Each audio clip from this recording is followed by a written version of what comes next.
Hoy nos va a hablar sobre la Argentina que se viene. Los dejo con él.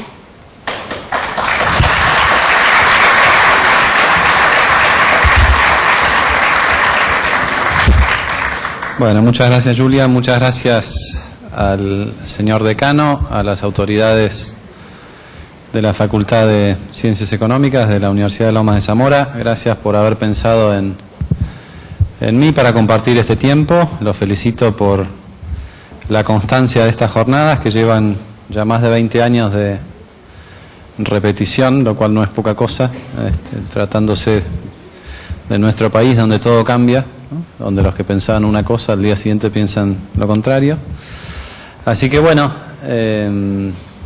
enhorabuena para todos, les agradezco que estén acá. Yo voy a hablar un rato para que tengamos un espacio amplio de preguntas. Me parece que estando en un claustro y estando en este ambiente académico, los encuentros de este tipo se disfrutan más y se aprovechan más cuando la agenda es interactiva, ¿no? Ustedes saben que yo, además de economista, ya soy político y bueno, los políticos agarramos un micrófono y podemos hablar 2 horas sin parar de nuestra agenda, ¿no? Pero yo no vengo a hacer proselitismo hoy, vengo a compartir con ustedes aquello que nos convoca, ¿no? Que es el futuro de Argentina, las posibilidades que tiene nuestro país al que tanto queremos, el que siempre está en la grilla de largada como una de las grandes promesas, y que por alguna razón siempre hay un accidente que nos impide efectivamente llegar a esa tierra prometida del desarrollo. Muchos de ustedes están estudiando y seguramente se harán estas preguntas, ¿no? Es más, en estos días, creo que fue en la última edición del semanario The Economist, que es una de las revistas de divulgación popular de economía más conocidas, hay un artículo sobre Argentina, por supuesto siempre muy pesimistas con nosotros, donde muestra cuál ha sido el deterioro de Argentina en los últimos 100 años, no sé si alguno de ustedes recuerda ese gráfico, y compara el ingreso per cápita de Argentina relativo a el ingreso per cápita de muchos países, y vemos como en los últimos 120 años siempre hemos ido perdiendo posición relativa contra los desarrollados, pero también contra los vecinos, ¿no? Entre ellos Brasil, por ejemplo. Es una tendencia, como muestra ese gráfico, secular. No se la podemos echar en cara solamente al último gobierno, pero creo que es un momento donde podemos reflexionar lo que ha venido sucediendo sí, en los últimos 100 años, pero también en los últimos 10 años, ¿no? En particular porque yo creo que desde el 2002 en adelante es muy claro cómo buena parte de las tendencias que fueron deteriorando los resultados económicos de Argentina se empezaron a revertir, ¿no? Fundamentalmente desde los precios internacionales de las materias primas que nosotros producimos. Recuerden ustedes que cuando cayó de la Rúa el precio de la soja valía $150, ¿no? Lo que hoy vale 550. Eso nomás, y si vemos también, le agregamos los otros granos, que son cada vez menos importantes, ¿no? Ustedes saben que la producción de trigo cayó un 50% en los últimos 4 o 5 años, ¿no? Por algo será. Pero agreguemos los granos, maíz y demás. Y lo que le está sucediendo todavía hoy a Argentina es, gracias a esos precios internacionales, hoy tenemos un ingreso extra de alrededor de $30.000 millones por año, como resultado de que nos pagan 3 veces más por aquello que de cualquier manera nosotros estábamos dispuestos a producir, ¿no? Así que bueno, esa es una oportunidad que tenemos, la seguimos teniendo.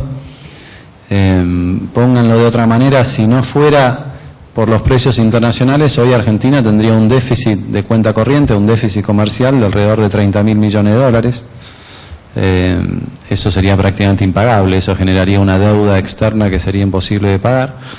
Entonces la pregunta que hay que hacerse es, bueno, cada tanto Argentina tiene estos golpes de suerte o estas oportunidades y por alguna razón siempre los argentinos encontramos la manera de derrocharnos esa posibilidad y de postergar eso que yo les mencionaba al principio, ¿no? Esta largada hacia el desarrollo económico, ¿no? Que básicamente eso es la discusión que creo debiéramos tener, ¿no?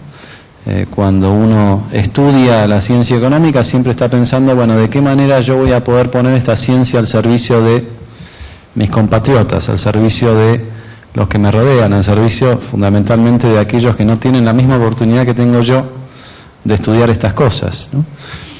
Que son cada vez más en Argentina. Lamentablemente no podemos creer en los números del INDEC, como ustedes saben, en una cantidad de campos. Ahora en el campo de la pobreza ni siquiera hay que creer o no creer porque ya el INDEC dejó de publicarlos directamente, ¿no? Con un argumento de que, decodificando lo que dijo el jefe de gabinete, les fue imposible a ellos empalmar la mentira anterior con la mentira actual, digamos, ¿no? Entonces hay una dificultad de empalmar mentiras. Hay felizmente otros estudios que no son demasiado complejos, simplemente lo que hay que hacer es tomar la definición que tiene el INDEC de cuál es la canasta básica alimentaria y la canasta básica total, hacer un relevamiento mínimo de los precios de cada uno de esos bienes y servicios que van en las canastas y bueno, y calcular cuánto cuesta a una cuánto le cuesta a una familia tipo comprar esa canasta o lo mínimo indispensable como para comer o como para vivir más o menos dignamente. Y lo que vemos es que a pesar de todos los recursos, a pesar de las oportunidades que tuvimos de afuera, a pesar del crecimiento que fue fuerte, sí, durante los últimos 10 años en promedio, todavía hay alrededor nuestro compatriotas en un número muy importante, entre 10 y 12 millones de argentinos que no tienen lo suficiente como para vivir dignamente, ¿no? Y fíjense que hay planes sociales, y fíjense que está la asignación por hijo, hay recursos que se destinan, pero evidentemente no se destinan los suficientes recursos o se destinan mal, porque es inadmisible que con todas estas oportunidades y con todo este fuerte crecimiento de los últimos años, el resultado final, a ver, ¿a qué valor superior podemos aspirar que al de una sociedad donde vamos incluyendo a todos, especialmente a los que están fuera del sistema y los que están en situación de vulnerabilidad? No hay un objetivo más importante que ese. Bueno, en ese objetivo realmente se ha fallado en los últimos años, no hay ninguna duda, ¿no? Y podríamos explicar por qué. Bueno, junto con el crecimiento vino la inflación y la inflación empezó a generar los problemas que ustedes conocen y demás. No quiero gastar demasiado tiempo en las cosas que ustedes sí ya saben. Pero bueno, me parece que la historia, cuando mire esta última década, lo que va a preguntarse, que es lo que se preguntaría a cualquier investigador que mire con algún detenimiento a Argentina, es qué pasó con todos esos recursos que no llegaron a los que definitivamente tenían que llegar, ¿no? ¿Qué pasó con esas políticas sociales que en muchos lugares terminaron siendo políticas clientelares que alcanzaban como para conseguir algún apoyo, pero el que recibe el plan social, el que recibe el beneficio social, no tiene lo suficiente como para que ese sea el primer peldaño para emanciparse de la pobreza, ¿no? Entonces es un sistema bastante perverso, donde el Estado entrega hasta ahí nomás y se espera que como contrapartida haya un voto, haya la participación en un acto electoral o en lo que fuera, ¿no?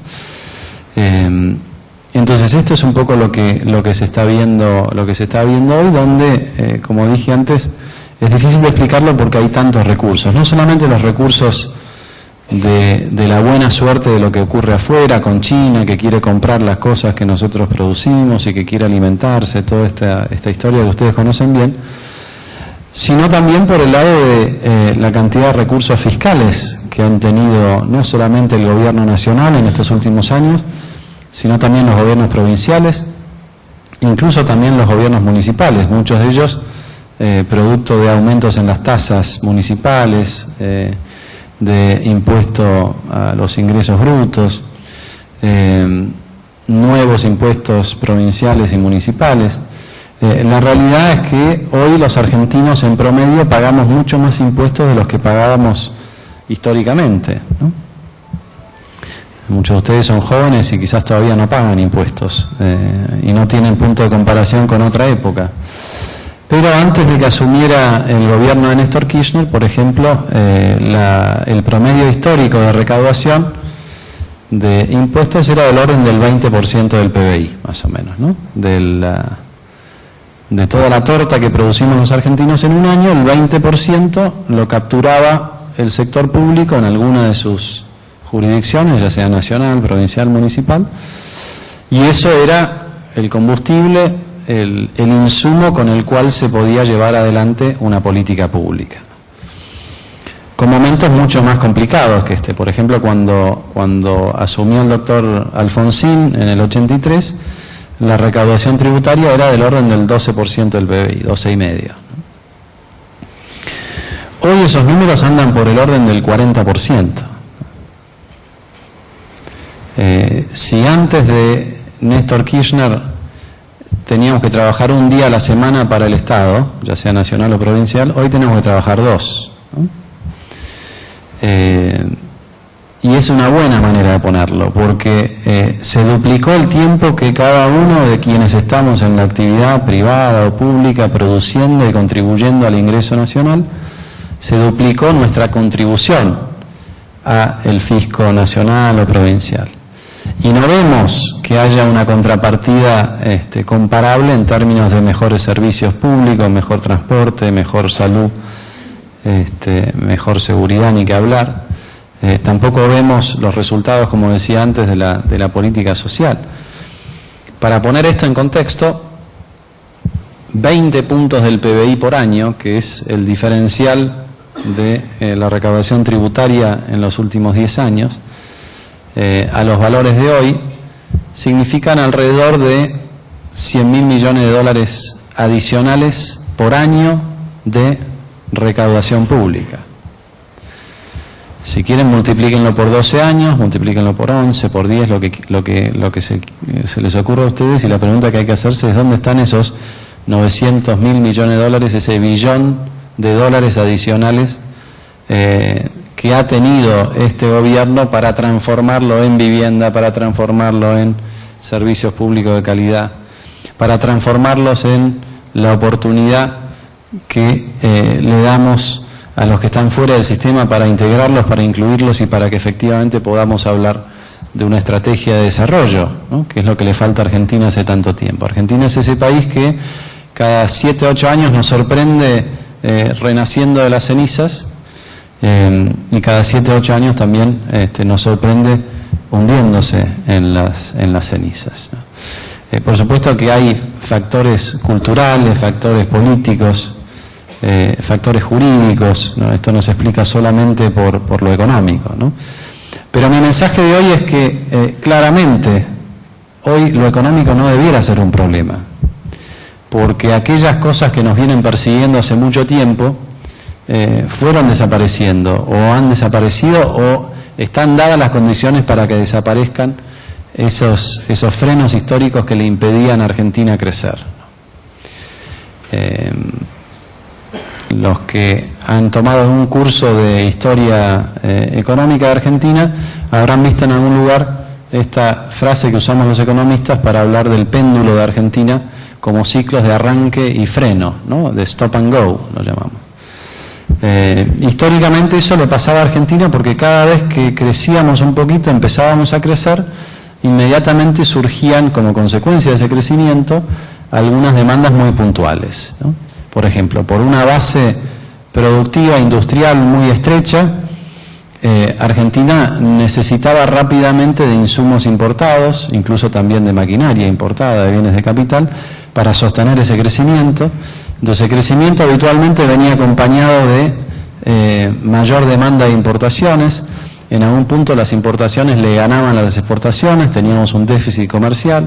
había que encontrar la manera de financiar ese déficit comercial con deuda. La deuda se empezaba a concentrar en el corto plazo, llegaba a un punto donde no nos prestaban más, eso generaba una crisis cambiaria, devaluación, salida de depósitos, inflación, recesión, y ese era un ciclo tradicional que teníamos en Argentina. Bueno, hoy no hay ninguna razón para que estemos atrapados en esa lógica, porque hoy nos pagan el triple por las cosas que nosotros estamos dispuestos a producir, ¿no? Entonces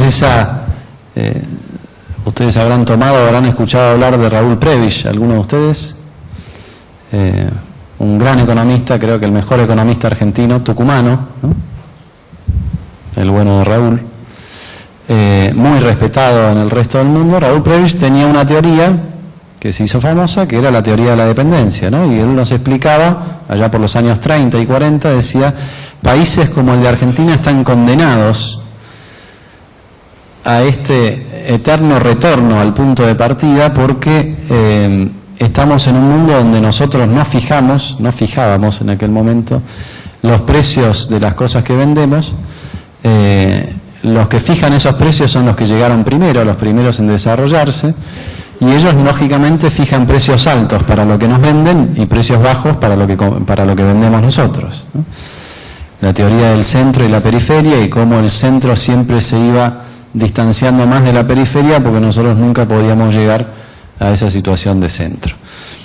Esa teoría de Prebisch, que tuvo vigencia durante 70 años, ahora se está desmoronando, no porque Prebisch no tuviera razón, sino porque cambiaron las condiciones que daban origen a esa teoría, ¿no? Con la aparición de China, con ese peso específico que tiene China y con lo que significa China en el concierto de naciones, bueno, finalmente los precios de estas cosas se fijan de manera muy favorable para nosotros, ¿no? Entonces, no hay razón para creer que apenas empezamos a crecer nos quedamos en la nafta de los dólares y entonces entramos en un problema.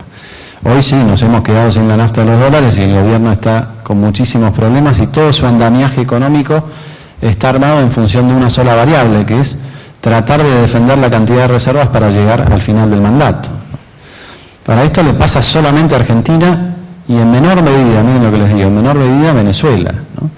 Cuando uno mira la evolución de las reservas internacionales de los distintos países de América Latina en los últimos años, del 2002 en adelante, Argentina y Venezuela son los que menos incremento vieron en sus reservas. El que gana en esa competencia es Bolivia, por ejemplo, ¿no? Pero después hay países como Ecuador y Perú que le han ido muy bien, mismo Brasil y Uruguay. Para que ustedes tomen conciencia de lo que estoy diciendo es, si Argentina hubiera tenido el mismo recorrido de sus reservas internacionales que tuvo Brasil y Uruguay, hoy tendríamos 150.000 millones de dólares de reservas en el Banco Central. Tenemos menos de 30.000, ¿no? Y con 150.000 millones de dólares no estaríamos discutiendo las pavadas que estamos discutiendo hoy, ¿no? Si el SEDIN, si el blanqueo, si el cepo, si los declaración jurada de importaciones, si los ROE para exportar, toda esta maraña de cuestiones que no hacen más que demostrar cómo nos hemos ido quedando y cómo nos hemos ido rezagando, no con el resto del mundo, sino con la región, ¿no? Con el resto de la región. Pero digo, si nosotros hiciéramos las cosas sencillas, porque no son extraordinarias, que hace Brasil y que hace Uruguay, bueno, hoy ya estaríamos con 5 veces más reservas de las que tenemos, ¿no? No estaríamos atravesando una recesión, no estaríamos con la discusión de si hay que devaluar, si no hay que devaluar, si las tasas de interés, si hay que volver o no hay que volver al fondo, al Club de París, bueno, toda esta cuestión que está contaminando la agenda actual, estaríamos hablando de otras cosas, ¿no? De las cosas que son realmente importantes, como la infraestructura, la educación, la salud, la integración estratégica de Argentina con el mundo, ¿no? Y yo creo que eso es lo que va a suceder relativamente pronto, ¿no? Cuando haya un cambio de gobierno y cuando el próximo gobierno, esperemos que así sea, se dedique como mínimo a no cometer los errores que se han cometido en el último tiempo. Yo les he hablado de los números fiscales, 100.000 millones de dólares adicionales de recursos fiscales que no están. No vemos los resultados de esos recursos, ¿sí? Vemos el impacto en nuestro bolsillo cuando pagamos los impuestos, pero no vemos los resultados. Este también fue históricamente un freno para el desarrollo de Argentina. Ustedes se acordarán que Argentina era tradicional y legendariamente el país en donde no se pagan los impuestos, en donde todos con orgullo nos ufanábamos de lo alta que era la evasión en Argentina, ¿no?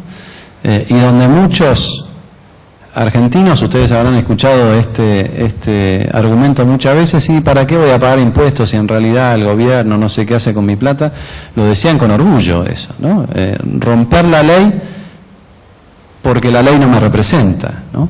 Una anomia que está muy presente en nuestra sociedad, pero que en el tema de los impuestos era históricamente un freno muy fuerte para el crecimiento de Argentina. ¿Por qué? Porque de la misma manera que cada vez que crecíamos había una demanda por importaciones, también ocurría lo mismo por el lado del sector público. Cada vez que Argentina comenzaba un proceso de expansión, enseguida surgían las demandas insatisfechas del ciclo anterior. Y esas demandas insatisfechas se concentraban en mayor cantidad y mejor calidad de bienes y servicios públicos, más educación, más salud, más transporte, más justicia. Y esas demandas insatisfechas era difícil satisfacerlas porque no había los recursos públicos para poner eso en funcionamiento. Entonces, cada vez que Argentina crecía, rápidamente entraba en un déficit fiscal. Ese déficit fiscal al principio se podía financiar con deuda. Cuando ya no había más margen para colocar deuda, aparecía el prestamista de última instancia, que muchas veces fue el de primera instancia, que es el Banco Central, ¿no? El Banco Central le daba la maquinita, aparecía la inflación. Con la inflación había atraso cambiario, el atraso cambiario generaba más problemas de cuenta corriente y bueno, y al final se combinaban los dos, crisis cambiaria, crisis financiera, alta inflación, recesión, desempleo, y esta cosa insólita de Argentina que cada tanto nosotros podíamos combinar todas las malas noticias económicas en un mismo resultado, ¿no? Ustedes saben que a veces hay como un compromiso entre la inflación y el crecimiento, la manta es relativamente corta, entonces si tapo la cabeza, bueno, destapo... No, acá desaparecía la manta y era todo malo, ¿no? Producto de las malas decisiones de política económica. Yo creo que todo eso ha cambiado, no lo vemos porque es muy mala la gestión actual. Pero el mensaje que yo quisiera transmitirles hoy, antes de ir a las preguntas, es que no hay razón para que nos suceda lo que nos viene sucediendo hace 50 años, no hay razón para que el arreglo macroeconómico nos frene y nos impida desarrollarnos y proyectarnos hacia ese lugar que todos queremos ir, que es el de una nación federal, republicana, inclusiva, que le da una oportunidad a todos y que nos convoca a todos hacia otro lugar, ¿no? Esa es la gran promesa, es la gran tierra prometida que Argentina nunca accede y que hoy sí puede tener. Les voy a dar un ejemplo entre tantos otros, para no hablar exclusivamente de la macro. La cuestión energética, que es una cuestión central que se viene en los próximos años.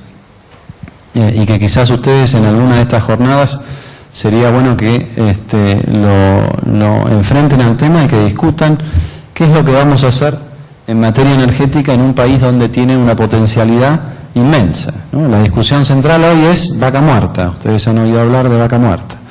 Ese yacimiento inmenso que está debajo del suelo de la provincia de Neuquén, Mendoza, San Juan, con reservas calculadas en niveles que son realmente astronómicos. La propia Agencia de Energía de Estados Unidos calcula que en Vaca Muerta hay 27.000 millones de barriles de petróleo como reservas de petróleo no convencional si Argentina pudiera extraerlas o se decidiera extraerlas. 27.000 millones de barriles de petróleo es el equivalente a 10 veces las reservas probadas que tiene hoy Argentina de petróleo. 27.000 millones de barriles de petróleo a $100 cada barril son 2.7 billones de dólares de los nuestros, trillones dirían los sajones. Eso equivale más o menos a 6 años de ingreso nacional de Argentina, 5 o 6 años. Y estoy hablando de petróleo nomás. Si me metiera a hablar de gas, las reservas de gas son todavía más grandes. En estos días estuvo un representante de la Agencia de Energía de Estados Unidos reunido con algunos funcionarios argentinos y en un reportaje, no sé si ustedes lo vieron en los diarios este fin de semana, dijo que las reservas de gas de Argentina alcanzan para 400 años de consumo. No lo digo yo, no lo dice Julio De Vido, no lo dice un candidato a presidente, lo dice un funcionario de la Agencia de Energía de Estados Unidos, y dice que el gas que tenemos allí en Vaca Muerta nos alcanza para los próximos 400 años. Estamos hablando de, no sé, 15 generaciones, pónganle el nombre que quieran ponerle. No hay ningún país en el mundo que tenga resuelta la ecuación energética como podríamos tenerla resuelta nosotros. En un momento donde todo lo geopolítico gira en torno de quién tiene los recursos energéticos y quién no los tiene. Ayer yo participaba de un panel con un expresidente de Colombia, Andrés Pastrana, y él hablaba de cómo Colombia ha evolucionado en combatir la FARC y el proceso de pacificación con la guerrilla y demás. Pero decía, el gran problema que tenemos nosotros es la energía, no tenemos energía. Y tenemos que decidir dónde la vamos a comprar y tenemos que tratar de que lo que compremos no sea muy caro, ¿no? Bueno, nosotros como argentinos lo que tenemos que decidir es cómo vamos a extraer lo que ya tenemos.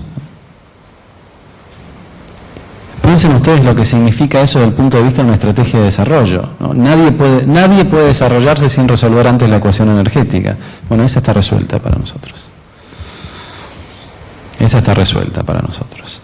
Hay otras cosas que no están resueltas, ¿no? Este famoso tema de que tenemos tantos recursos naturales en Argentina que cuando Dios vio todo lo que había en Argentina, decidió llenarla de argentinos, ¿no?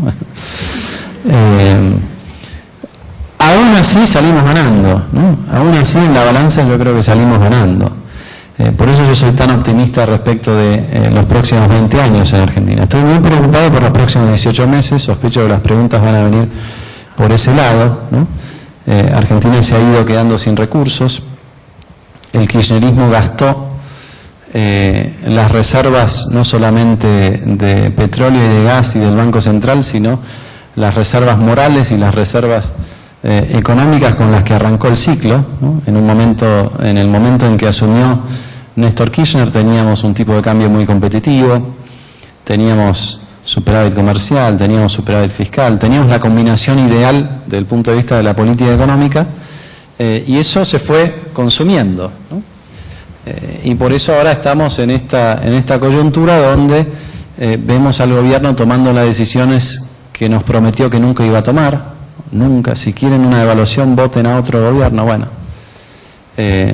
ya vimos lo que pasó con el tipo de cambio. Si quieren un aumento de tarifas, voten a fulano de tal. Creo que en ese momento dijeron con nombre y apellido quién era, un hombre de la provincia de Buenos Aires. Está empezando a llegar hoy a los hogares de la ciudad de Buenos Aires y del conurbano el aumento del precio de las tarifas de gas y de agua, ¿no? Arrancan en 200%, llegan a 800%. Todas las cosas que ellos dijeron que no iban a hacer se vieron forzados a hacer porque se quedaron sin naftas, sin recursos, y porque la desesperación es que todavía quedan 18 meses y tienen que llegar al final del mandato. Con esa urgencia no se hace un buen diseño de política económica. Entonces, por más buena voluntad que uno quiera tener y por más entusiasmo que uno le quiera poner a los próximos 18 meses, yo creo que van a ser 18 meses muy complejos, muy complicados, en lo económico, posiblemente en lo político, también en lo social, porque vean, estamos entrando en una fuerte recesión, y hasta los números del INDEC confirman esto, pero es la primera vez que entramos a una recesión como la actual, con niveles de pobreza por encima del 25%. Hemos visto niveles de pobreza más altos, pero fueron gatillados a lo largo de una recesión más o menos profunda. Nunca Argentina entró en un proceso de contracción económica con las variables sociales en un momento o en un nivel tan delicado como estamos hoy, lo cual es absolutamente imperdonable por todo lo que yo dije antes de los recursos que hay, que existen y que se han derrochado, ¿no? Entonces, ¿cuál es el desafío hacia adelante? El desafío hacia adelante es aprovechar esos recursos y no derrocharlos más, ¿no? Por ejemplo, una buena regla mnemotécnica hacia adelante sería que los gobiernos que nos gobiernen en el futuro dejen de robar, por ejemplo, ¿no? Es bastante sencillo, ¿no? Y la verdad que esto es lo que nosotros vemos en la administración de nuestras cosas. En la administración de nuestra economía familiar no nos choreamos a nosotros mismos, ¿no? Bueno, esto es lo que uno esperaría de un funcionario público, ¿no? Resulta que a veces nos tocan los funcionarios públicos que están esperando justamente lo contrario, salvarse en la personal por tener ese cargo, por administrar la cosa pública y por chorearse lo que se pueden chorear, que ha sido muchísimo en los últimos años, ¿no? Entonces lo que yo digo es, ese es nuestro karma, que nos toca siempre la gente que roba, que muchos creemos, o creen, mejor dicho, que es la única gente que nos puede gobernar, ¿no? Roban pero hacen, bueno, más bien los votamos hasta que después nos da bronca de haberlos votado y entonces queremos que venga otro y así sucesivamente. Pero yo creo que es mucho más fácil la ecuación, digamos, ¿no? Por supuesto que hace falta un gobierno honesto y hace falta un gobierno que deje de cometer los errores que se han cometido en el último tiempo. Eso nomás pondría a Argentina en un lugar de preponderancia, no solamente en la región, sino en el resto del mundo. Hoy sucede algo muy particular. Hoy el mundo quiere creer en Argentina, quiere invertir en Argentina. Los que siguen los bonos y las acciones habrán visto que las acciones de Argentina han subido mucho en los últimos 4 o 5 meses, lo cual es difícil de explicar porque en los últimos 4 o 5 meses ha caído la actividad económica. No hay una conexión entre el humor de la bolsa y el humor de la economía de todos los días.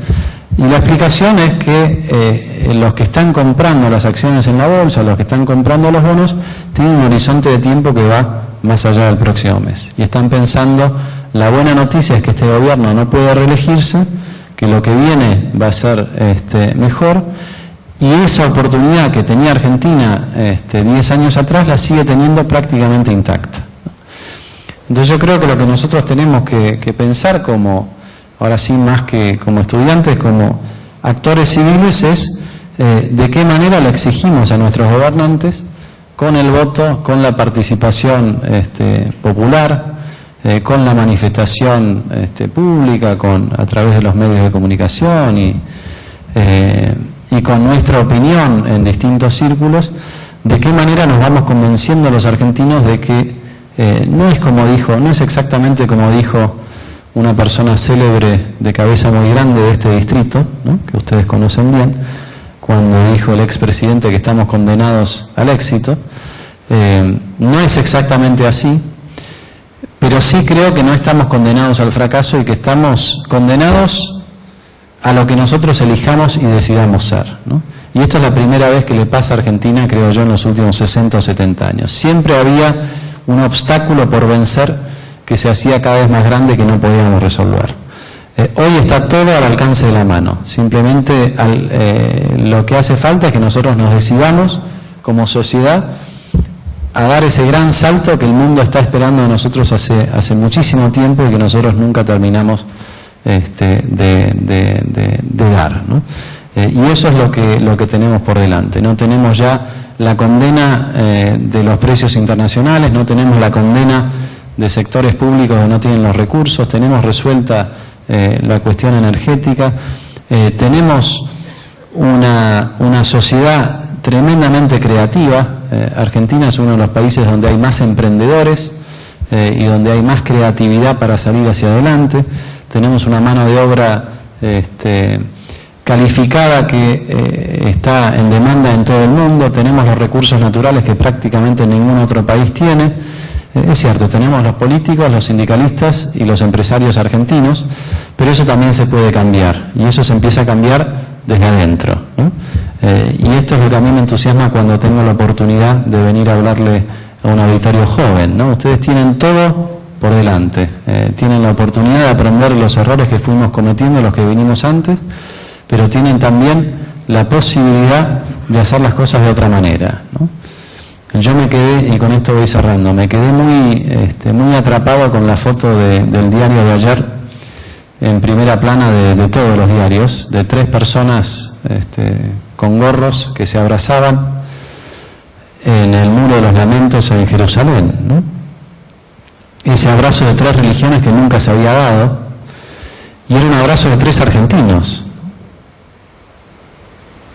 Esto es para los que dicen que no podemos dialogar, para los que dicen que no nos podemos poner de acuerdo. Bueno, el diálogo más complejo, que es el diálogo de discusiones milenarias, de religiones que están en guerra, no en discusión, en guerra, durante miles de años, en el lugar central, donde convergen todas esas tensiones, que 3 argentinos representando 3 religiones milenarias diferentes se den ese abrazo.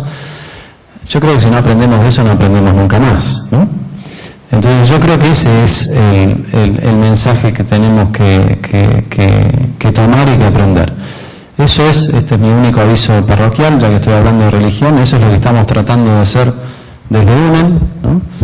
Seguramente con menos impacto que el Papa Francisco, pero con la misma vocación de poner el diálogo y poner el colectivo por encima de las aspiraciones individuales. Y creo que todos los países que han tenido éxito, que se han desarrollado y que han logrado un nivel de vida como para satisfacer las demandas básicas y más de toda la población, en algún punto se han encontrado en ese diálogo que es tan esquivo para Argentina, ¿no?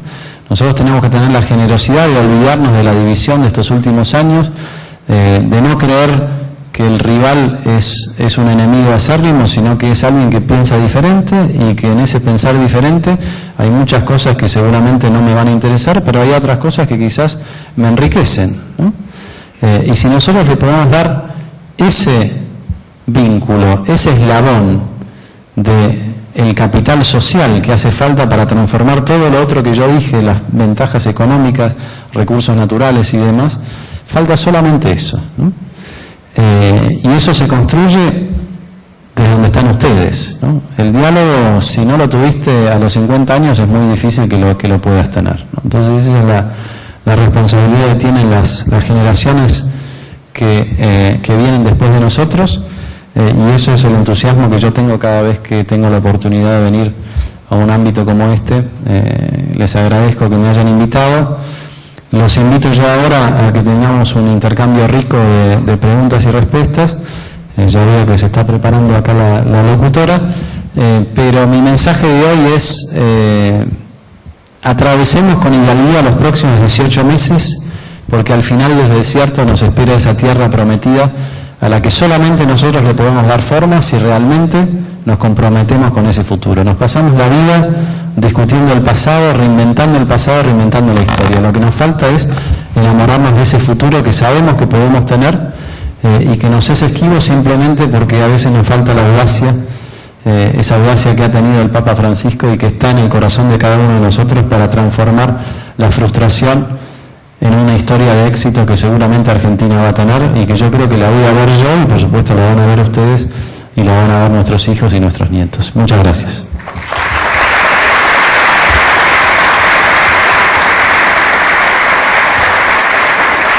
Vamos a abrir las preguntas. Leila, del Centro de Estudiantes, les va a acercar el micrófono.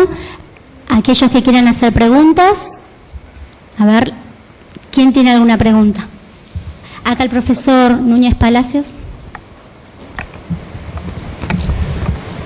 Buenas noches. Buenas noches. Alfonso, yo te quiero hacer una pregunta desde el punto de vista económico. O sea, ¿cuál es la propuesta de UNEN respecto de los famosos subsidios que hoy perciben las personas? O sea, ¿cuál es la propuesta que tienen ustedes como partido para encarar, digamos, una solución a esta problemática? Muy bien. Bueno, mira, nuestra propuesta, históricamente hablo por el lado de la coalición cívica, que es mi partido, y aprovecho para aclarar que hay muchas de estas cosas que todavía no hemos discutido en el marco de el acuerdo más grande de los 8 partidos que componen UNEN. Así que lo hablo a título de mi partido y a título personal. Para nosotros es bastante sencillo lo que hay que hacer. No hay que subsidiar al que no hace falta subsidiar, y hay que cambiar la lógica, y en vez de subsidiar la oferta hay que subsidiar la demanda, ¿no? Hoy tenemos la tecnología para identificar en esa demanda a quién y enfocar el subsidio en aquellos que necesitan el subsidio, porque sin el subsidio no podrían efectivamente acceder a ese servicio, al costo marginal de producción de ese servicio. Y básicamente de esa manera enfocar los subsidios donde tienen que ir y ahorrarnos los recursos que hoy se están malgastando subsidiando a los que no tenemos que subsidiar. Yo siempre uso este ejemplo, así que si me han escuchado antes tengan paciencia, pero nosotros lo miramos concretamente en la ciudad de Buenos Aires, por ejemplo en el caso de la electricidad residencial, ¿no? El consumo residencial de electricidad en la ciudad de Buenos Aires, el 10% más rico de los porteños, o de los hogares porteños, consume el 40% de la energía eléctrica de la ciudad. O sea que seguro que hay un 40% del subsidio en la ciudad de Buenos Aires que se está derrochando, pues se lo estamos dando al 10% más rico, ¿no? Es más, yo creo que más del 50% lo estamos regalando, ¿no? Entonces piensen ustedes lo que eso significa. El año pasado se gastó entre transporte, energía y alguna otra cuestión más, 150.000 millones de pesos de subsidios, alrededor de 4 puntos del Producto Bruto. Yo creo que no hay ningún país del mundo que gaste tanto en subsidiar al que no tiene que subsidiar. Entonces la propuesta concretamente es mantener los subsidios a través de una tarjeta social, que podría ser la SUBE o alguna otra reencarnación de la SUBE, aquellos hogares que efectivamente necesitan durante un tiempo una tarifa subsidiada, tanto en gas como en agua, en energía, en transporte también, y el resto dejar que las propias empresas tengan su precio y los que pueden pagar la tarifa plena que la paguen, ¿no? De esta manera nos ahorraríamos también muchos recursos en corrupción, ¿no? Vos pensá esto, en las líneas de transporte que atraviesan la ciudad de Buenos Aires. Un estudio que yo vi hace algunos meses decía que el 90% de los ingresos de las empresas de transporte es subsidio del gobierno nacional. Por lo tanto, ya no son empresas privadas, y son peores que empresas públicas, pues son administración privada que depende del funcionario de turno y esto es una discusión muy actual, ustedes saben que se acaba de suspender por conciliación obligatoria un paro de hoy, y la discusión detrás de ese paro es, bueno, el sindicato pide el aumento del salario natural porque asume que estas empresas están recibiendo el subsidio correspondiente. Bueno, toda esa lógica hay que cambiarla, ¿no? Esa es la lógica que además estableció Jaime, que es quizás el primero de los funcionarios kirchneristas que va a terminar preso, ¿no? Entonces todo el subsidio ha terminado siendo una fuente inmensa de corrupción y de injusticia social. La manera de resolverlo es, como dije antes, enfocándolo, sacándolo de la oferta y subsidiando la demanda, y dentro de esa demanda identificando a aquellos que realmente necesitan el subsidio y darles el subsidio directamente. Otra cosa que se podría hacer en esa línea, por ejemplo, que es una propuesta que nosotros tenemos, es la devolución del IVA a la canasta básica de alimentos para alguna franja de la situación que nosotros podemos definir como vulnerable, ¿no? Esto tiene un costo fiscal muy muy bajo, pero tiene un impacto social infinito, digamos. O sea, vos hoy le devolvés el IVA de la canasta básica a quienes se consumen sus recursos casi completamente en la canasta básica, es el equivalente a aumentarles un 20% el salario real, ¿no? En un momento donde la inflación les está comiendo el sueldo, donde el empleo los está hackeando, donde el plan social no alcanza, esto sería revolucionario, y créeme que el impacto en términos de recursos fiscales es menos de medio punto del PBI, ¿no? Entonces, como estos, hay muchas cosas que se podrían hacer con altísimo impacto y con bajo costo, que debieran estar haciéndose ya, pero que bueno, habrá que esperar hasta el próximo gobierno, ¿no? El profesor Vázquez. Gracias. Buenas noches, Alfonso. Buenas noches. Agradecerte por tu presencia muchísimo, felicitarte por tu claridad. Gracias. Y aprovechando lo que tenemos aquí, ¿cuál crees vos que deben ser, fundamentalmente en materia económica, pero también en otras áreas, las decisiones que deberían adoptarse, ya no pensando en 4 años de un gobierno, sino como mínimo en una década, para que no se estemos discutiendo y cambiando cada 4 años lo que hacemos, sino que forman parte de un gran consenso nacional, ¿no? Tal vez como ocurrió en España y que permitió la salida? Está muy bien, bueno, gracias por la pregunta. A ver, ofrezco algunos ejes. Me parece que el eje de la honestidad es un eje central, digamos, ¿no? Creo que es lo que viene. Creo que es lo que no supo interpretar la Alianza en su momento. La Alianza se lo tomó como una muletilla electoral, pero no lo llevó después a la práctica, ¿no? Es algo tan obvio que da un poco de vergüenza tener que plantearlo como un eje, ¿no? Es lo natural, lo que uno esperaría. Pero este es un Estado que está atravesado en todos sus estratos por ese cáncer de la corrupción, ¿no? Entonces es muy importante que por lo menos hacia adelante haya una señal clara de que a partir de ahora no se afana más, ¿no? Yo no estoy tan seguro con esta muletilla de la CONADEP de la corrupción, ¿no? Me parece que el foco yo lo pondría hacia adelante. Por supuesto que hay que dejar que la justicia investigue lo que tiene que investigar, y que sería ejemplificador que algunos de los mayores exponentes del robo de los últimos años pague los platos rotos, de manera tal de que todos nos demos cuenta de que se acabó ese viva la pepa. Pero para mí es mucho más importante fijar el horizonte de acá en más, no se va a afanar más, y el que pescamos robando, aun cuando sea de nuestro propio equipo, marche preso, ¿no? A nosotros nos pasó algo parecido a eso cuando asumimos en el Banco Central, a fin del 2002. Lo que nos decían muchos es, bueno, cuidado, el Banco Central está lleno de kioscos, cada uno tiene su manera de chorear y demás. Y nosotros bajamos una línea muy sencilla, que es la que hubiera bajado cualquiera de ustedes. Mire, está mal robar, está bien ser honesto, si los encontramos robando, vamos a tomar cartas en el asunto. Yo creo ahí, sí, creo firmemente en el poder de la ejemplaridad. Más que la gran ley que evita la corrupción o la gran promesa, que la ejemplaridad del que ostenta la máxima autoridad hacia abajo, digamos, ¿no? Yo recuerdo al poco tiempo que me fui del Banco Central, recibí un mail de un gerente muy importante del Banco Central que me decía: Alfonso, tanto tiempo, bueno, acá estamos. Y me contaba con vergüenza todas las cosas que ahora estaban sucediendo en el Banco Central, ¿no? Este es un hombre que en ese momento llevaba más de 20 años en el Banco Central. Entonces yo le contesté el mail y le dije: bueno, fulano de tal, sí, qué lástima, te entiendo. Ahora convengamos que durante 20 años vos hiciste cada una de estas cosas, digamos, tampoco te hagas el distraído, ¿no? Y bueno, y la respuesta fue algo así como: bueno, sí, lo que pasa es que ahora nos dimos cuenta de que está mal, ¿no?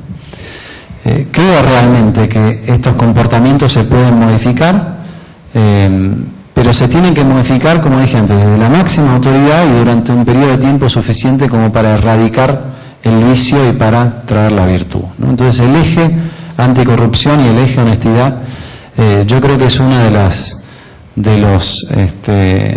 yo creo que es la piedra angular del desarrollo, por aquello que dije antes, ¿no? Son tantos los recursos que se están malgastando y se están afanando, ¿no? Y todo eso, si lo ponemos al servicio de los que menos tienen y al servicio del crecimiento, sería realmente una revolución.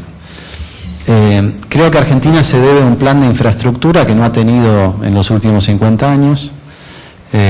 No hay más que recorrer esta provincia, ni que ir a otros lugares del país, que yo recorro con cierta frecuencia, para ver que no hay rutas, que no hay trenes, que hay un puerto más o menos que funciona bien, pero el resto de los puertos no están, que no tenemos radares para controlar los vuelos que entran y salen, que las aduanas son un colador, que tenemos todas las oportunidades, pero que a nadie se le ocurrió de qué manera hacerlo, ¿no? Bueno, hoy Argentina podría financiarse a tasas relativamente bajas y de esa manera transformar esas tasas bajas en un retorno social inmenso, ¿no?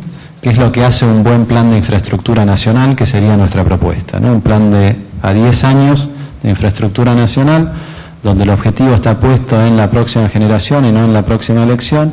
Esta va a ser la manera de conectar los distintos pueblos y ciudades del interior, de modo tal de que en serio nos creamos esta cosa de que somos un país federal, ¿no? Y que no tengamos que estar siempre tributando en la capital federal.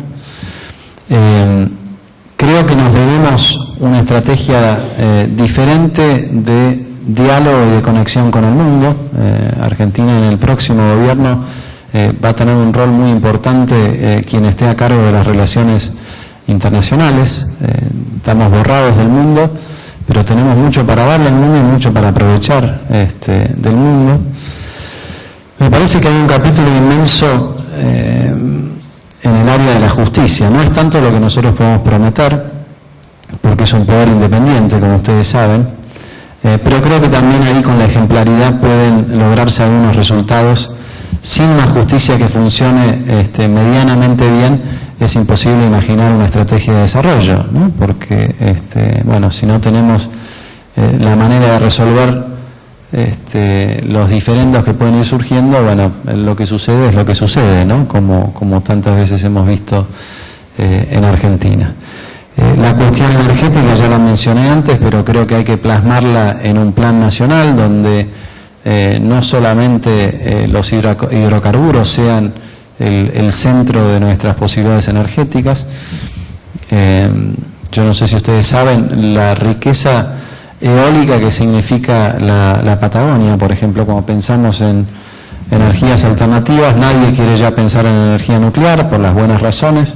No quedan muchas otras alternativas, realmente la solar todavía es muy cara. La energía eólica, la Patagonia es uno de los lugares más apropiados para desarrollar la energía eólica. Y algunos expertos dicen que si Argentina transformara la Patagonia en un parque eólico importante, bueno, podríamos reemplazar casi toda la matriz energética, el 80% de la matriz energética hoy, de los 25 gigawatts, alrededor de 20 podríamos reemplazarlos por la energía eólica, que a diferencia de lo que sucede en otros países como Brasil, pero también Europa, en nuestro caso ni siquiera implicaría contaminación visual, porque en la Patagonia no hay nadie tampoco, así que no hay nadie a quien contaminar visualmente, ¿no? Hay mucho viento y hay poca posibilidad de contaminación. Y creo que la otra parte importante de lo que nosotros tenemos que llevar a cabo en 4 años es una política social que pueda distinguir a aquellos argentinos que están fuera del sistema y que tienen dificultades para insertarse, y a aquellos argentinos que están transitoriamente fuera del sistema y a los que tenemos que ayudar a insertarse, ¿no? Yo creo que la próxima política social tiene que tener como 2 carriles, 2 vías. Un carril de alivio, aquellos a los que, aunque les ofreciéramos un trabajo digno, después de tantos años fuera del mercado laboral, es muy difícil que puedan aprovechar esa oportunidad. Y la otra frecuencia de la sí, efectivamente, desde el Estado apoyar la iniciativa y el arranque de aquellos que no tienen la oportunidad de tener un trabajo, no tienen esa posibilidad, pero ir acompañándolos con una política social que vaya transformando el plan en un empleo digno, ¿no?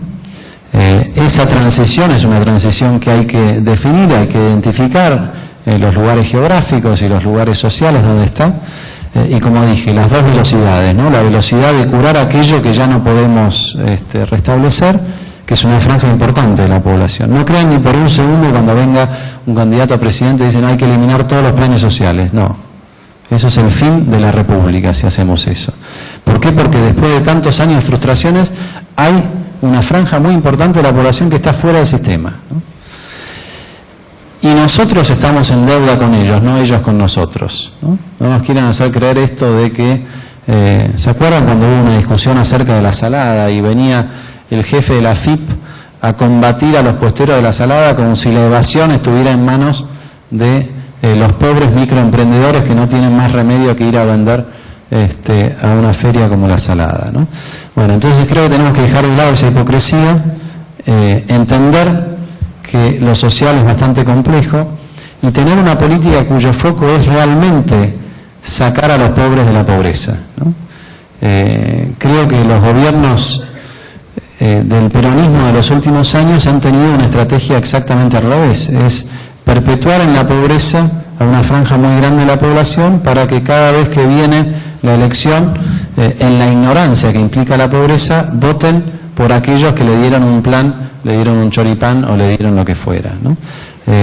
Esto por supuesto que implica una cantidad de renuncias, ¿no? para un gobierno que pone el foco en el largo plazo y que se arriesga a tener no tanto apoyo en el corto plazo. Pero me parece que esto lo tenemos que presentar muy claramente a la sociedad durante el proceso electoral que va a empezar pronto, y que sea la sociedad la que finalmente, si elige esto, nos está empoderando a nosotros para llevar adelante esto. O sea, si lo tengo que resumir en una o dos palabras, la revolución que proponemos nosotros es volver a pensar el largo plazo, ¿no? Algo que no se hace, creo yo, desde la época de Frondizi.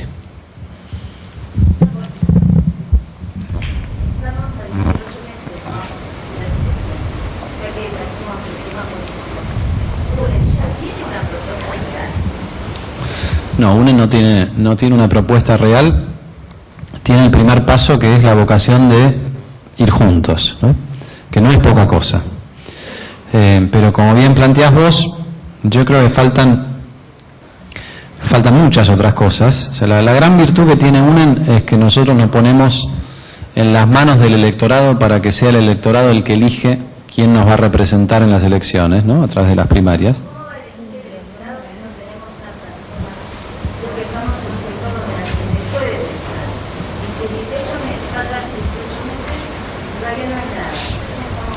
Bueno, no te enojes conmigo porque estoy tratando de desarrollar la respuesta.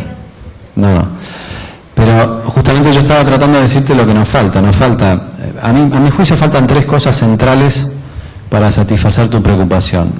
La primera, que es más de entrecasa, pero que es muy importante, le falta en un reglamento interno, ¿no? Somos 8 partidos, cada partido tiene su propia identidad. Van a haber diferencias, van a haber discusiones. Bueno, que haya un sistema para dirimir esas diferencias, que pensemos de antemano para que cuando surjan las diferencias, bueno, sepamos a qué atenernos, y que resolver la diferencia no implica romper el acuerdo, ¿no?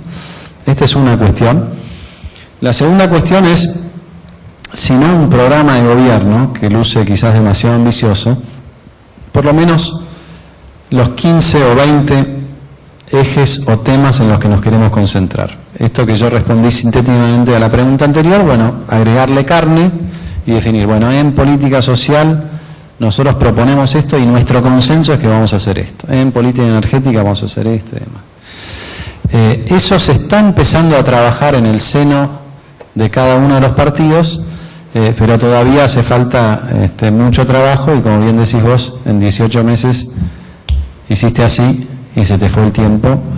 Yo soy de los más pesados en insistir en ese camino, con, digamos, mayor o menor resultado dependiendo del referente o dependiendo del partido. Pero necesitamos un reglamento interno, necesitamos un acuerdo programático, ponerlo en esos términos. Y yo creo que si llegamos al acuerdo programático, la otra cosa que haría falta en UNE es presentar el eventual gabinete de ministros que va a acompañar al candidato que surge de las primarias, ¿no? Con esto, ¿qué quiero decir? Sería muy malo para UNE que cada uno empiece a jugar un partido interno que va a ser la mejor manera de desmembrar el UNEN, ¿no?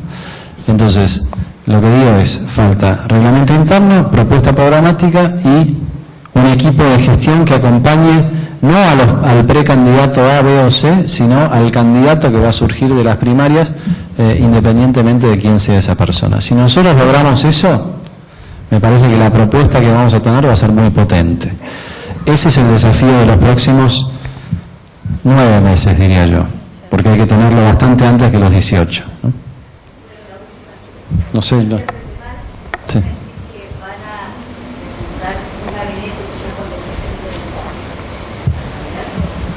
No, yo lo que digo es que sería deseable que nosotros podamos ofrecerle a la sociedad.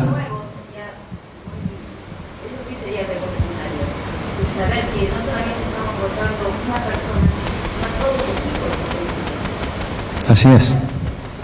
Ese es el objetivo. A ver, ese es nuestro defecto y nuestra virtud al mismo tiempo, ¿no? Es nuestro defecto porque, a diferencia de otros espacios políticos, nuestro candidato a presidente no lo vamos a conocer hasta 2 meses antes de la elección.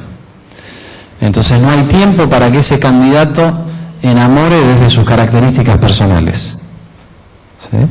La oferta que tenemos que hacerle nosotros a la sociedad es la coherencia de las ideas, la capacidad de juntar un equipo de gestión y esa vocación de diálogo y del colectivo por encima de las aspiraciones individuales. Eso lo tenemos que hacer a partir de ya, ¿no? Y lo tenemos que hacer a través de esos tres pasos, que parece muy fácil decirlo, pero llevarlo a la práctica va a requerir mucho esfuerzo, ¿no? Bueno, yo estoy dedicado a eso. Yo tengo la tranquilidad de haber terminado mi mandato en el Congreso. No tengo que ir al Congreso a discutir los proyectos que ofrece el kirchnerismo y gastar energía en ver cómo ellos los aprueban con su número. Bueno, puedo dedicarle mi tiempo a cosas más productivas y voy a estar básicamente trabajando muy especialmente en estas cosas que te acabo de describir, ¿no? Una última pregunta, la profesora Restoro. Sí, licenciado Pratgay, mi pregunta es la siguiente. Cuando usted hizo mención, y todos conocemos las grandes ventajas competitivas que tiene Argentina, los precios internacionales y la gran demanda internacional, que para nosotros es una gran ventaja en el incremento de exportaciones, ¿por qué motivo sigue generándose esa restricción externa y la problemática que nos trae, ¿no? ¿Cómo podría solucionarse y cuál es su opinión al respecto? Bueno, me parece que lo que hace falta es liberar esa potencialidad que tiene Argentina, que hoy está muy, muy contenida. Digamos, hoy Argentina no hay inversión de mediano plazo porque no sabemos qué va a pasar el mes que viene.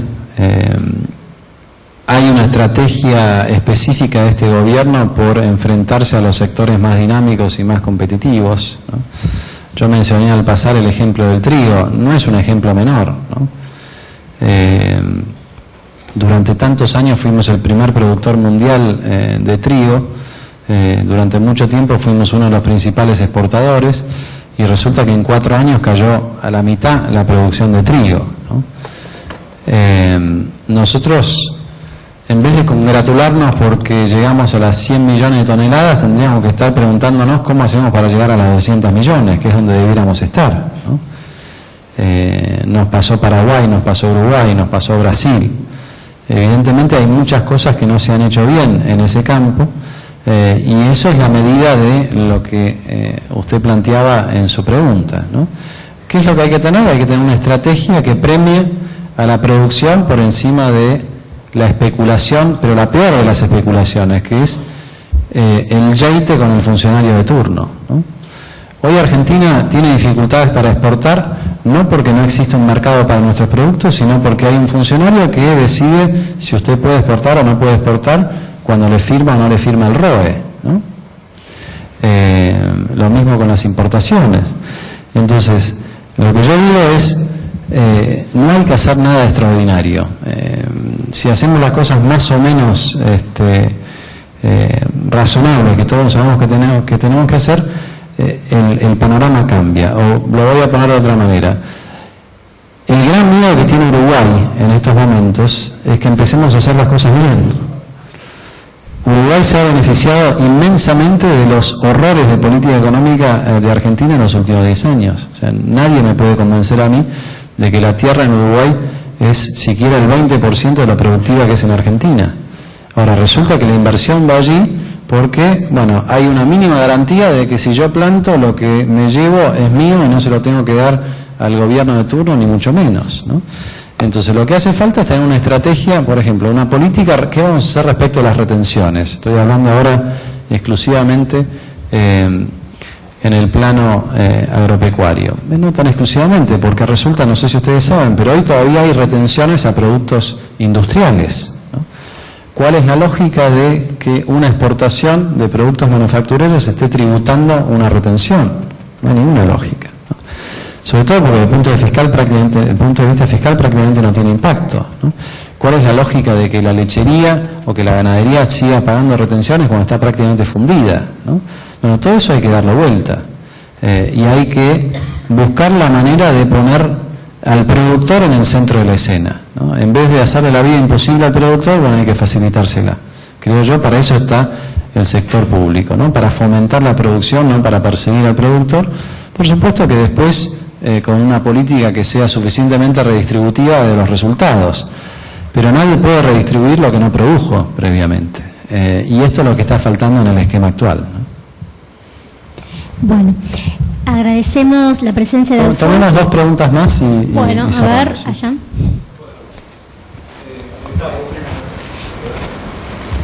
Ya que no hubo sorteo, podríamos sortear las preguntas, ¿no?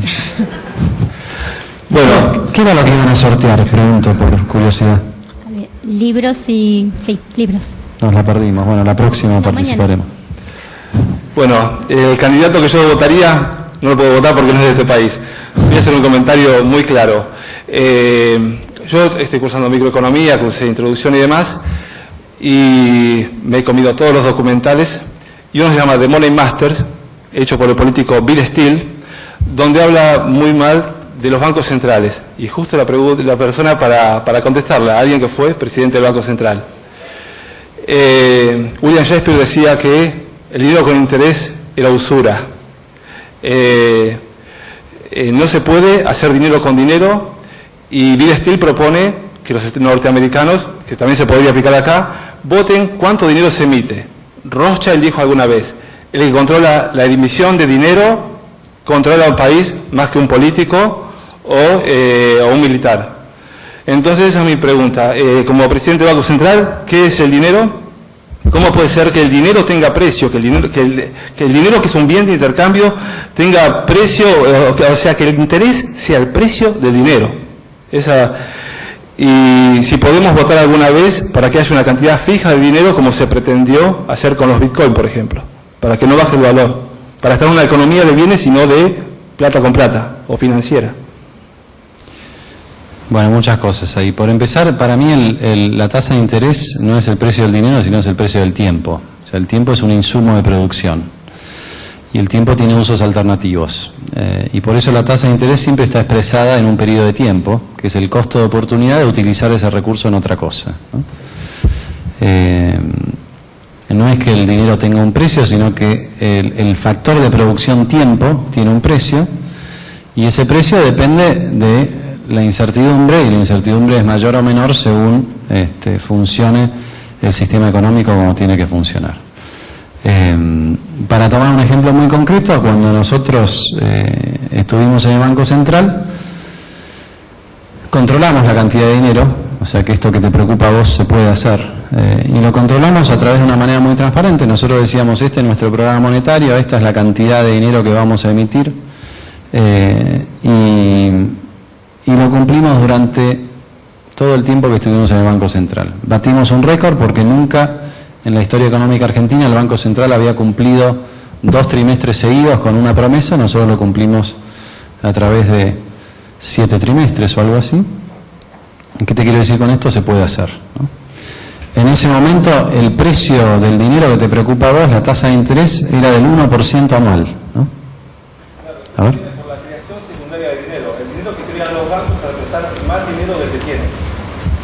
Bueno, pero ya estamos en la derivada quinta de tu pregunta. Me parece que tenemos que... Bueno, ya ven que me salvé. Ya no, la bronca ya no es con los bancos centrales, pasó a los bancos comerciales, digamos.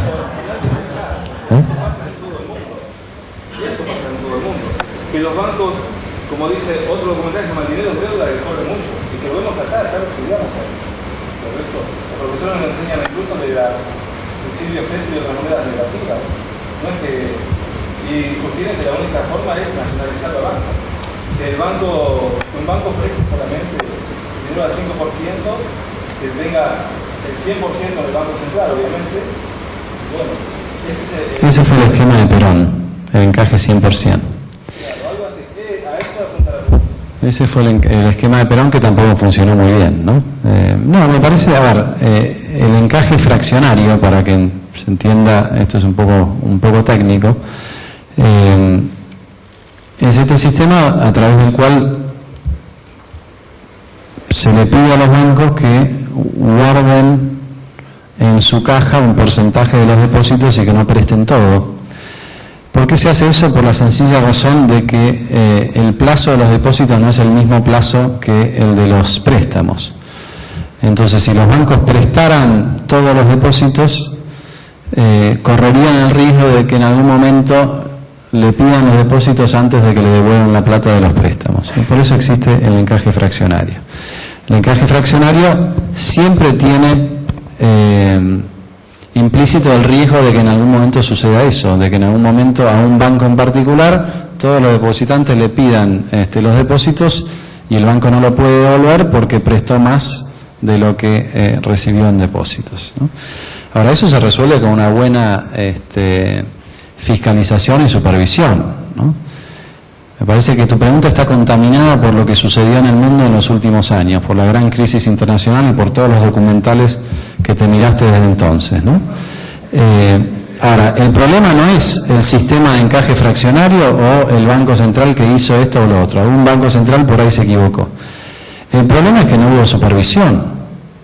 El problema fue que los bancos centrales se retiraron de su obligación central y decidieron que lo mejor era darle al zorro el control del gallinero, ¿no? Entonces, sí, por supuesto que si vos le das al zorro el control del gallinero, no te sorprenda que no queda ninguna gallina, ¿no? Ojalá estos hubieran sido ladrones de gallinas, fueron ladrones de guante blanco, ¿no? Pero ladrones de guante blanco con la connivencia de la renuncia de los reguladores a regular. Yo esto te lo puedo decir con conocimiento de causa porque en esa época me acuerdo de las discusiones como presidente del Banco Central. Nosotros estábamos metidos en problemas mucho más complejos, pero las discusiones que teníamos en Basilea con otros presidentes del Banco Central, de Europa, de Estados Unidos y demás, ellos hablaban de la quinta generación de regulación. ¿En qué consistía la quinta generación de regulación? En que se autorregulasen los bancos. Textualmente, no lo estoy inventando, y es más, la fundamentación era cómo los avances tecnológicos del sector privado crecen a un ritmo superior al del sector público, hay una imposibilidad del regulador de regular a aquel que tiene que regular. Entonces lo que hacemos nosotros como reguladores es confiamos en los modelos de los bancos a los que tenemos que regular. Bueno, eso fue el inicio de la crisis internacional y es la razón por la cual todavía se está sufriendo lo que se sufrió y no se resolvió bien, porque en vez de que esos bancos pagaran los platos rotos, se les puso una cantidad de fondos encima para rescatarlos, ¿no? Entonces esto es el punto de partida para la próxima crisis. A mi juicio no tiene que ver, la condena no está en la banca central como institución, ni en el encaje fraccionario como sistema. Está en aquello que dijo también el general, ya que hablamos de él en su momento, cuando dijo, el hombre es bueno, pero si lo controlamos es mejor, ¿no? Entonces yo creo en un sistema capitalista donde el Estado tenga una presencia importante en todo aquello que tiene que controlar, ¿no? El problema de Argentina es que nunca tuvimos ni un mercado que funcione bien, ni un Estado que controle lo que tiene que controlar, ¿no? Siempre tuvimos un Estado cooptado por los jugadores de mercado o tuvimos un mercado salvaje en donde nadie controlaba nada. Bueno, lo que hay que aspirar es finalmente a tener esto que yo digo antes, un mercado fuerte, pero un Estado fuerte, ¿no? Y en ese Estado fuerte tiene que estar un Banco Central creíble, que sea independiente, que no termine siempre de rehén del gobierno de turno, y eso, yo insisto, se puede hacer. Por lo menos cuando nosotros estuvimos en el Banco Central, los bancos no eran vivos, no había inflación, la tasa de interés era baja, y bueno, esto se puede hacer. Lo que ocurre es que hay que repetirlo durante suficientes años como para que vos y tantos otros que no creen en la institución puedan creer, ¿no? Agradecemos ahora sí la presencia de Alfonso en nuestra facultad. Creo que había una pregunta. Sí, la última. Vos hablaste de 18 meses muy difíciles. Concreto, ¿prevés una disparada mayor de la inflación y tu opinión sobre el programa de precios cuidados del gobierno? Lo de precios cuidados es una truchada, ¿no? Obviamente. No representa ni siquiera el 5% de los productos de la canasta básica, ¿no? Entonces, creer que vos vas a controlar la inflación porque le pusiste un tope al 1% de los precios de la economía, bueno, es creer en las hadas mágicas, ¿no? En las hadas madrinas. Es una muy buena construcción, es una construcción oportuna para el relato, ¿no? Y para un gobierno que no tiene una política antiinflacionaria más que la recesión, entonces poder decir, no, están los precios cuidados, pero en términos prácticos no sirve absolutamente para nada, ¿no? Porque si vos te tomás el trabajo de mirar incluso en cada casillero de precios cuidados, el producto que está en la lista de precios cuidados ni siquiera es representativo del mercado en el que está ese producto, ¿no?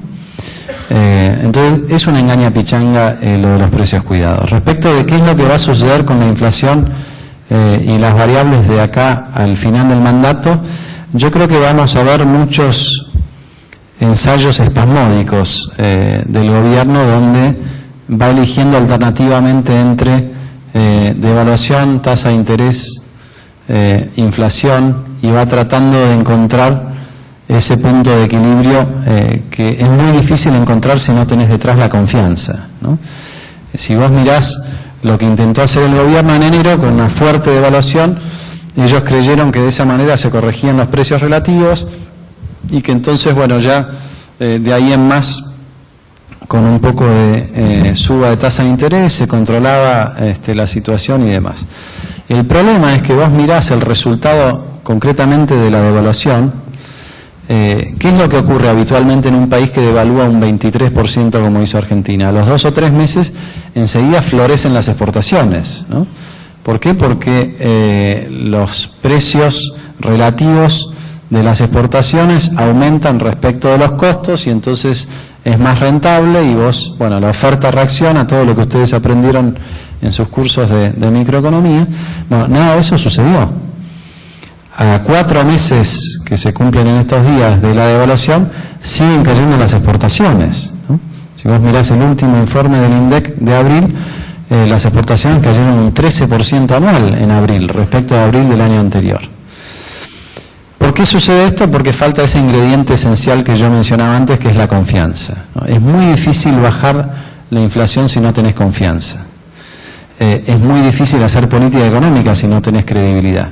Y es muy difícil que el gobierno que hace 7 años te viene mintiendo con las estadísticas oficiales sea creíble, ¿no? Por eso yo digo, me encantaría poder pronosticar otra cosa, pero me parece que lo que hay que hacer es simplemente ajustarse el cinturón y atravesar estos 18 meses de la mejor manera posible, ¿no? Fue una charla muy productiva. Vamos a invitar a Alfonso para otra oportunidad, que se acerque bien, sí, y genere nuevos espacios para que podamos sacarnos dudas. Con gusto. En nombre de la facultad, los chicos representantes del Centro de Estudiantes, Sheila y Martín, harán entrega de presentes y le agradecemos de esta manera su presencia en nuestra casa.